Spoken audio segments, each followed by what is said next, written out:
Our day today began with the celebration of the Holy Eucharist in the big top tent, and today our worship was led by the province of Korea, and a special treat for that service was to hear from the Mothers Union Choir of Seoul, and it was a very festive service and a very meaningful celebration of the Holy Eucharist that demonstrated once again the rich diversity of our Anglican family.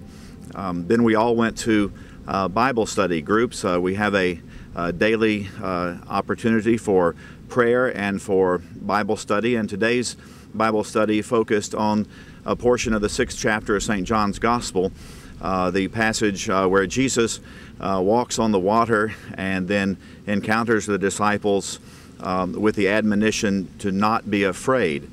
And we got into a very rich discussion, both of the biblical text itself and various meanings that can be attached to it and how it interplays with our lives. And then in the group that I was in, we had a particularly rich conversation about the relationship or the understanding of the ministry of bishop, and how do we hear this admonition as bishops of the church, as bishops of the Anglican Communion, gathered together for this Lambeth conference. And how do we hear and respond to the words of Jesus, not to be afraid? And that took us into some very deep and reflective conversations, and made it possible for our bishops from all over the communion to engage those questions in a very profound way.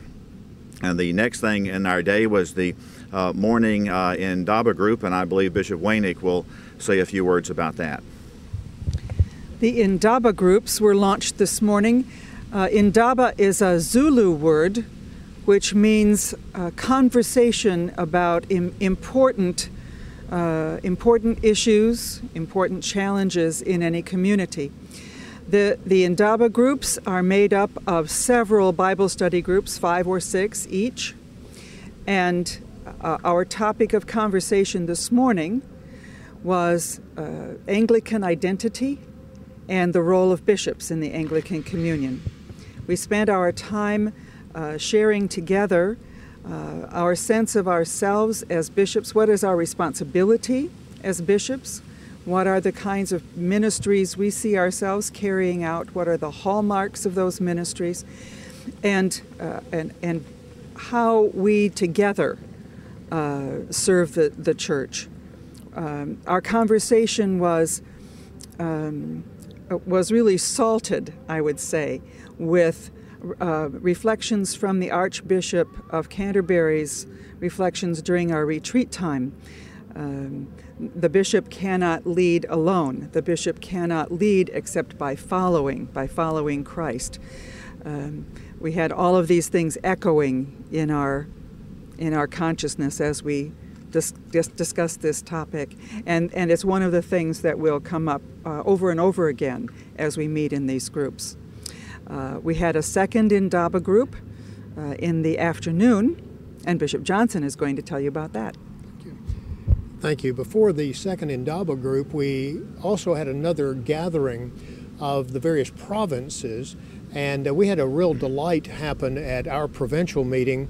Greetings were sent to us from the recent Episcopal Youth event that was completing about the time most of us were leaving to come here.